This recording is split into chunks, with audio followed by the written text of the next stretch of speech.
Snow howled through the broken chapel roof as Sarah clutched her feverish daughter, ready to face another night of cold and silence.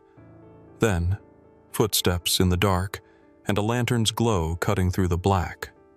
A man appeared, not with pity but quiet resolve, and said just 7 words.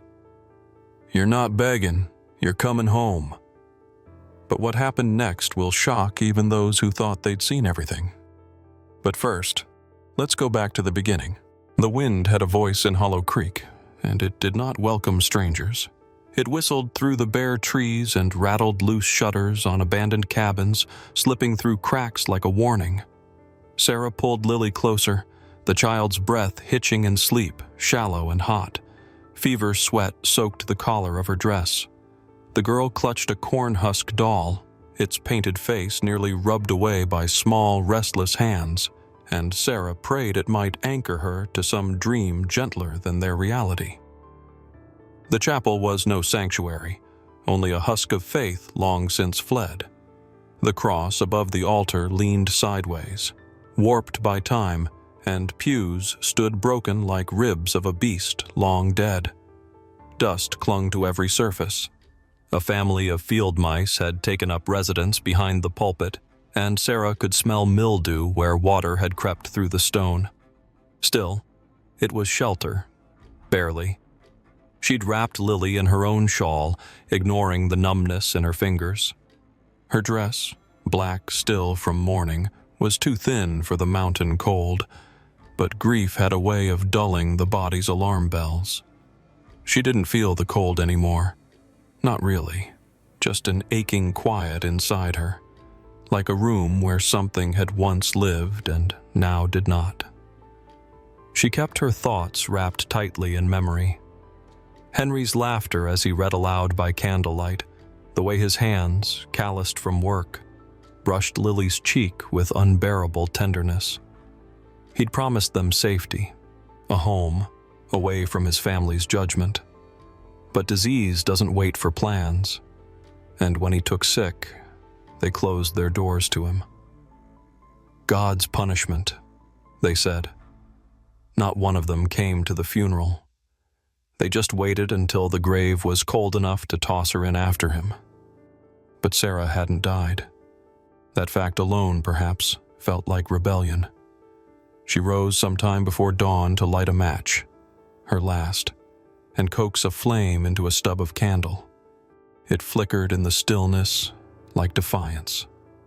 She cradled Lily's head in her lap and stared out the broken window, where frost painted ivy across the glass like veins. Somewhere out there was land that hadn't turned its back on her. She just had to keep walking, or crawling, or praying, whatever it took. Because though her hands trembled, her jaw had set like iron. They had taken her name, her home, her place in the world, but Sarah Whitmore still had her daughter, and she would not lose her. Not to winter, not to despair, not to them. The sky that night was a black so deep it seemed to swallow sound. Not a single star dared show its face behind the rolling snow clouds that hung low, pressing their weight against the mountain's ribs. Hollow Creek had long since shut its doors. Chimneys breathed ribbons of smoke. Curtains twitched, lamps flickered, but none burned bright enough to reach the hilltop chapel where the widow and her child lay like forgotten offerings. The cold had changed from cruel to predatory. It didn't bite. It pressed, crushed, insinuated itself through seams and bone. Sarah's breath came shallow and hoarse, lips cracked, arms locked around Lily as if her body alone might shield the girl from the storm clawing at the broken roof. She hadn't slept, not really. Fear wouldn't let her. Not of wolves, nor men, but of stillness, of waking to silence where there should be Lily's breath. She sang softly, voice nearly gone, an old hymn she half remembered from childhood. Come ye weary, heavy laden. But the words felt brittle in her mouth, and the candle had long since guttered out. Then came the sound, soft but certain. Crunch of boots against snow, Not hurried, not afraid. Just steady. Sarah stiffened. Her heart beat like a fist inside her chest. A glow bled through the chapel's warped doorway. Amber, flickering. A lantern. She shifted her body, shielding Lily out of instinct, as a tall shape stepped inside. Elijah Granger filled the doorway like a shadow peeled from the woods. His coat was stitched with leather patches, sleeves frayed, boots worn down to the sole. But his eyes, storm gray and steady, held something no one else had offered in weeks, regard without judgment.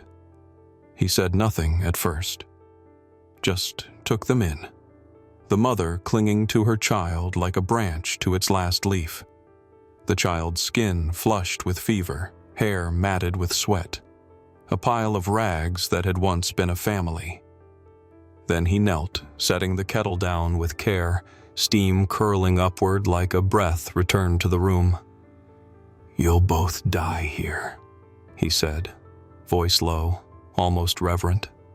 Sarah lifted her chin. Pride was the only thing she had left unshattered. "I'd rather die than beg," she rasped. Elijah didn't flinch. "You're not begging," he said gently. "You're coming home." For a moment, silence returned. But it had changed. It wasn't emptiness now. It was the space before something begins. The cabin creaked with every gust that brushed against its walls, but inside, the silence was different. It had weight, yes, but also shape. It curled around them like a blanket, layered with firewood smoke, flower dust, and the quiet rhythm of healing. Sarah moved through it like someone rediscovering her own outline, no longer shrinking from the world's judgment but stepping cautiously back into it, stitch by stitch. Elijah didn't ask questions. He never had. He simply cleared space, on the shelf for her tin of buttons, on the hearth for her baking stone, on the hook by the door for Lily's scarf. That kind of grace didn't announce itself. It just made room. Lily's fever had broken 3 mornings after they arrived. The child now ran barefoot across braided rugs, breath full of song and nonsense, as if her lungs had never tasted frost. Sarah watched her from the window each dawn, one hand resting on the sill, the other smoothing creases in her apron. She said little, but her shoulders no longer curled in on themselves. Sarah spent her days mending clothes that had long forgotten their owners and baking loaves that left the small cabin thick with scent. The bread rose slow and honest, crackling golden at the edges, with crusts Elijah never managed to resist waiting for. He'd cut thick slices while it was still hot, smear them with apple butter, and eat standing up, as though warmth tasted better that way. And somehow, in those small acts, life began to return.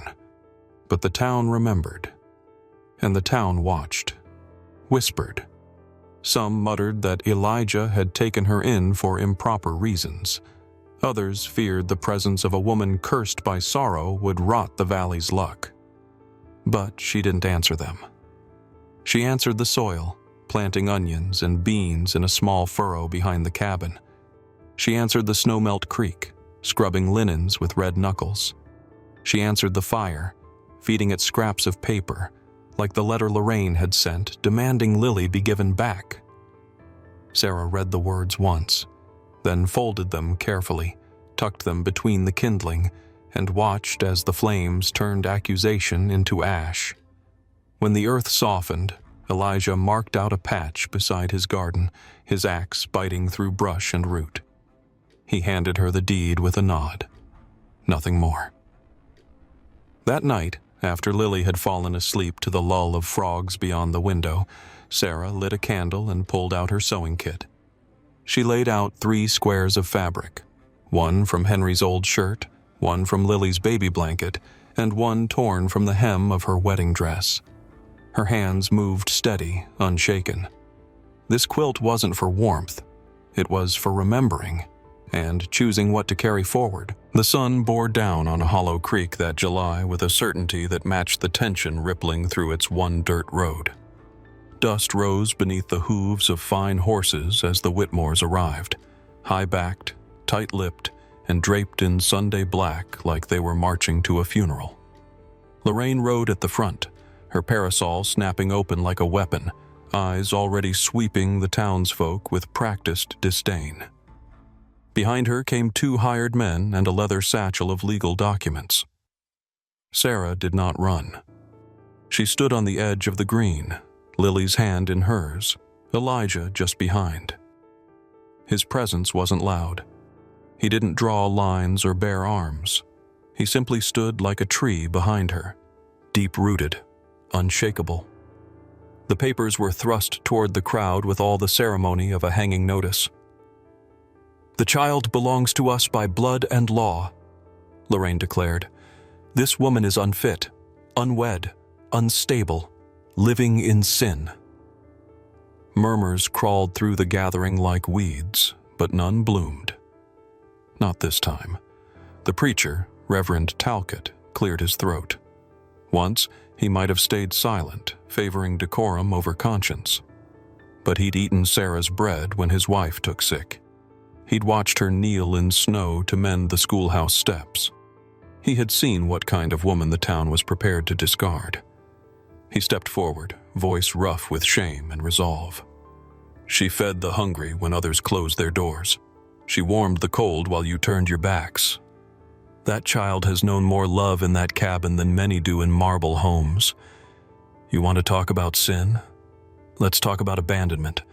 Let's talk about pride that casts out widows." Lorraine's lips curled. "You'll regret siding with her." But eyes that had once averted now held steady. Faces that used to scowl in passing now nodded, faint but sure.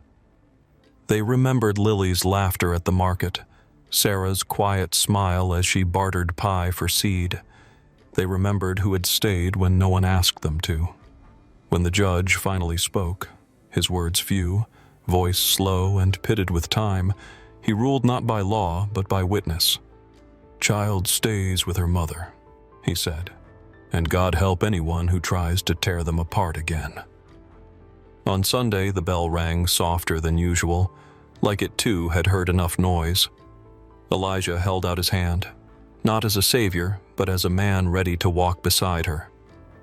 "Not who they said," he murmured. "Who you chose to be." Sarah took it, tears trembling but unfallen. "You didn't make me someone," she said. "You reminded me I already was." Beneath the willow, they spoke vows without grandeur, just truth. Lily twirled in a dress made from scraps of old cloth. And when Sarah looked at her hands, lined, scarred, purposeful, she didn't see ruin. She saw strength. She saw her own life, shaped by her own will, and the petals that fell like snow, they didn't mourn, they blessed.